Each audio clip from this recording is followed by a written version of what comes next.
আগামী 4 তারিখ হয়তো মাননীয় প্রধানমন্ত্রী টুপি পাড়া যাবে, প্রথম এই পদ্মা সেতু পার হয়ে বঙ্গবন্ধু পবিত্র বাজারে যাবে। আমাদের দায়িত্ব মাননীয় প্রধানমন্ত্রীকে সম্বর্ধনা দেওয়া।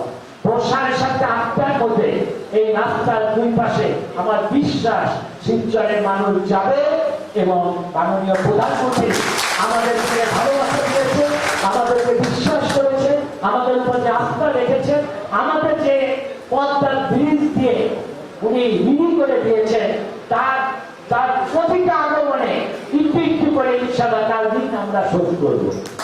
আমাদের কাজ হলো দোয়া করার, দিন শোধ করা ছাড়া কিছু নাই।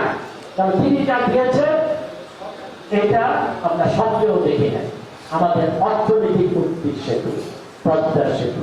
তাই 4 তারিখে আওয়ামী লীগের নেতা কর্মীদের কাছে আমার অনুরোধ যে 2 রাস্তার পাশে যেন 1 ইঞ্চি জায়গা ফাঁকা না থাকে, মানুষ যেন প্রধানমন্ত্রী যেন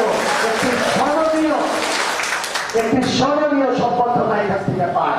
ভোর 7:30টার মধ্যে রাস্তার পাশে ইনশাআল্লাহ ছেলে মেয়ে যারা আছেন, মহিলা পুরুষ যারা আছেন, আপনারা অনেক কষ্ট করে সেদিকে মিটিং এ গিয়েছিলেন, বৃষ্টির মধ্যে ভিজছে, তারপরেও আমাদেরকে সবাই প্রশংসা করেছে যে সামনে যেহেতু শিলচরের মানুষ ছিল তাই রোদে নড়ে নাই, সামনে যেহেতু শিলচরের মানুষ ছিল এর জন্য বৃষ্টিতে নড়ে নাই।